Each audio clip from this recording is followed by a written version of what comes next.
Welcome, students of Applied Behavior Analysis. I'm excited to guide you through another important concept in our field. Today, we're focusing on negative punishment. It's a key element in understanding how consequences affect behavior. A technical term, not a harsh one. Remembering that our goal is always to promote positive change is important. Negative punishment means removing something desirable after a behavior, something the individual values, leading to a decrease in that behavior's future frequency. We're aiming to reduce the likelihood of that behavior occurring again. It's not about causing harm or inflicting pain, but about changing behavior by altering the environment. We're manipulating the environment to create opportunities for learning and growth. In ABA, we use this principle systematically and ethically, always with the individual's best interests at heart. To help individuals learn more adaptive behaviors, we want to equip them with the skills they need to thrive. Negative punishment is one of the 4 basic contingencies in behavior analysis.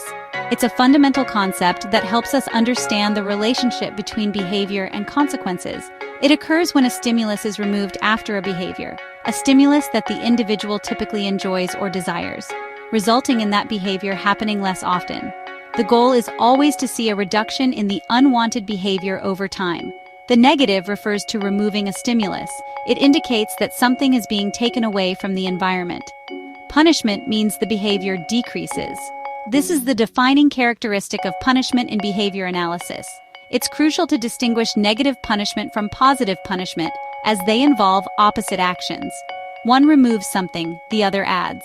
Understanding this difference is essential for effective intervention. Also, don't confuse it with negative reinforcement, which can be a common point of confusion for students, which increases behavior by removing something aversive. It's important to keep the function of the consequence in mind. Remember, reinforcement increases behavior, regardless of whether it's positive or negative reinforcement. Punishment decreases it. This is the fundamental difference between reinforcement and punishment. We'll focus on 2 main negative punishment procedures, which are commonly used and important to understand. Timeout from positive reinforcement, which involves removing access to reinforcing activities or environments, and response cost, where a specific amount of a reinforcer is removed contingent on a behavior. We'll break down how these work, providing clear examples and practical applications, and how to use them ethically and effectively, always prioritizing the well-being of the individual. As behavior analysts, our priority is always to use the most positive and least restrictive procedures. The least intrusive, most effective interventions usually start with reinforcement first. We always start with reinforcement strategies whenever possible, but understanding punishment procedures is essential for a complete toolkit, allowing us to address a wide range of behavioral challenges, especially for severe problem behaviors. In these cases, punishment procedures may be necessary to ensure safety and promote positive change. Let's define our first procedure, timeout from positive reinforcement. Timeout means losing the chance to earn positive reinforcement for a set period, contingent on a specific behavior. For timeout to work, the environment the person is removed from must be rich in positive reinforcement. If the time and setting isn't reinforcing, timeout won't decrease behavior. Timeout isn't just about isolation. It's about creating a clear contrast between a fun, engaging environment and a brief loss of those rewards. If the time and setting is dull, timeout could accidentally reinforce escape behaviors. Always analyze and enrich the time and environment before using timeout. In summary, timeout is the contingent withdrawal of access to positive reinforcement for a specified time, and its effectiveness depends on the value of the time and setting. The greater the difference between time in and time out, the more effective the procedure. Timeout is a commonly used behavioral strategy, and it can be implemented in various ways to help individuals manage their behavior effectively. There are 2 main ways to implement timeout procedures, each with its own set of considerations and applications. These 2 primary methods are known as non-exclusion timeout and exclusion timeout. Understanding the difference is key. Non-exclusion timeout involves keeping the individual within the learning environment or activity setting. However, during this time, the individual's access to positive reinforcement is temporarily blocked or limited. Examples of non-exclusion timeout include planned ignoring of specific behaviors, temporarily removing a specific toy or preferred object, or we can implement contingent observation, where the learner remains in the environment but watches the activity without being able to participate actively. The timeout ribbon is another non-exclusion method that can be used effectively. In this approach, removing a wristband or similar visual cue signals a temporary loss of access to reinforcement. If non-exclusion methods prove to be ineffective in reducing the target behavior, then exclusion timeout may be considered as an alternative strategy. Exclusion timeout involves physically removing the individual from the reinforcing environment or activity altogether. This might involve sending them to a designated neutral and safe timeout room. Other forms of exclusion include partition timeout, where a barrier is used to separate the individual from the group, or hallway timeout, where the individual is briefly removed from the classroom and stands in the hallway under supervision. It's crucial to remember that safety and constant supervision are absolutely critical, especially when implementing exclusion methods, to ensure the well-being of the individual. The overarching goal is always to select and use the least intrusive and most effective option available. Objective data collected on the individual's behavior should always guide the decision-making process when choosing between non-exclusion and exclusion timeout strategies. Remember that exclusion is generally considered a more intrusive intervention, and therefore, it should be reserved for situations where non-exclusion methods have been tried and proven unsuccessful. The fundamental principle underlying timeout is always the temporary removal of reinforcement, and it's crucial to ensure that the process does not inadvertently create an aversive or punishing experience for the individual. Ultimately, the most effective approach involves carefully choosing the method that best fits the unique needs of the learner and the specific context in which the behavior occurs. Effective timeout starts with a highly reinforcing time and environment. Teach the learner which behaviors earn reinforcement and which result in timeout.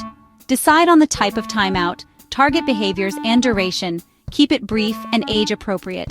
Define clear exit criteria. Does timeout end after a set time, or must the learner be calm? Apply timeout immediately and consistently, with minimal attention or emotion. Use a calm, neutral instruction and avoid lectures or debates. When timeout ends, allow the learner to return to time in and earn reinforcement for appropriate behavior. Collect data before and during timeout to track effectiveness. If behavior isn't decreasing, troubleshoot. Is time in reinforcing? Is timeout consistent? Is the duration right? Data-driven decisions are essential. Without data, you're guessing. Consistency and clarity make timeout an effective tool. Now let's delve into another form of negative punishment, response cost. This is a key concept in understanding how we can decrease unwanted behaviors by removing something the individual values.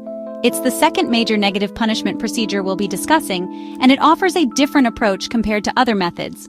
Understanding response cost is crucial for effective behavior management. Response cost essentially means losing a specific, predetermined amount of a reinforcer. This reinforcer could be anything from tokens to privileges, anything that the individual finds rewarding. This loss occurs after a problem behavior. It's a direct consequence designed to reduce the likelihood of that behavior happening again. Unlike timeout, which removes the opportunity for reinforcement altogether, response cost specifically takes away something that has already been earned or is already possessed by the learner. A common and easily understandable example is a token economy system. In such a system, tokens are earned for demonstrating good behavior, following rules, or completing tasks successfully. Conversely, tokens are lost or removed as a consequence for engaging in problem behavior. The actual loss of these tokens is the response cost element in action, and the intended outcome is that it should effectively decrease the occurrence of the unwanted behavior over time.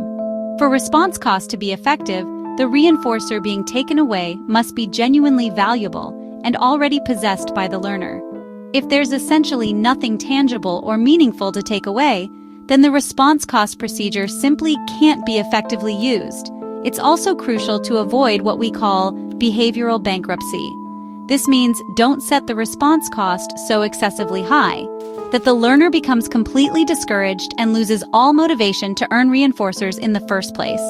The overall system must allow for both earning and losing reinforcers in a balanced way. It shouldn't be a one-way street where reinforcers are only ever being taken away, creating a purely punitive environment. Response cost typically works best when the loss of the reinforcer is immediate, specific to the behavior, and proportional in magnitude to the severity of the behavior.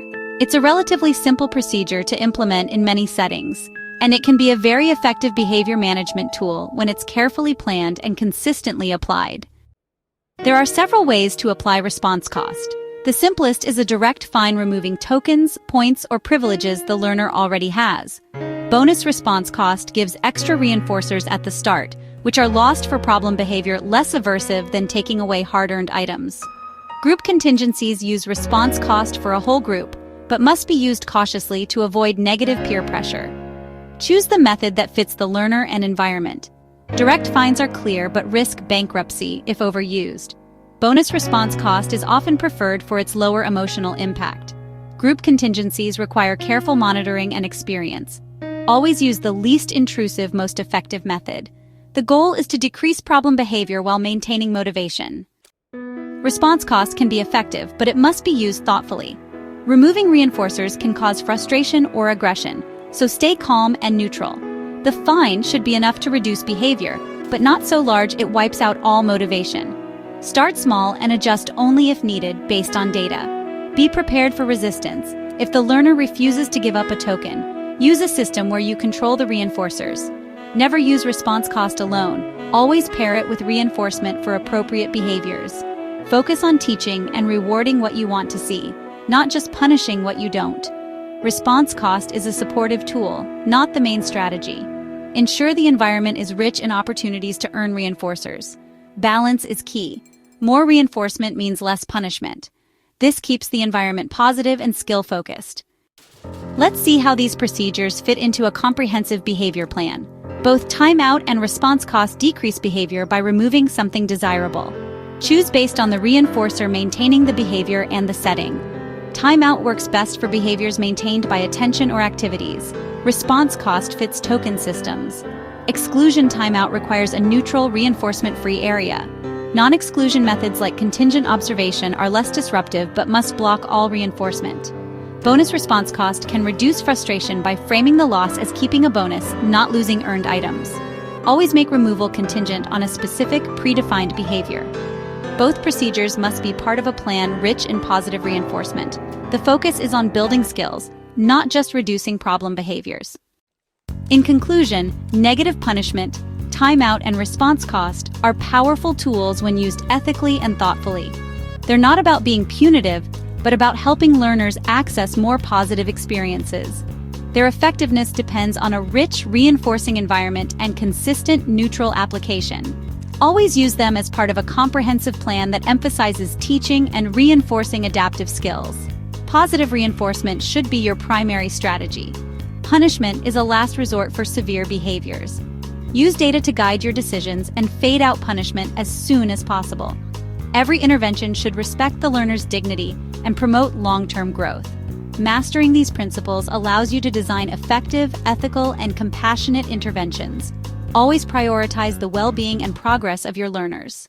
And that's a wrap on negative punishment. Whether it's taking away a toy or turning off the Wi-Fi, now you know how these strategies play out in real life, ethically and effectively. If you found this helpful, hit that like button, subscribe to ChapterCast, and drop your next chapter request below.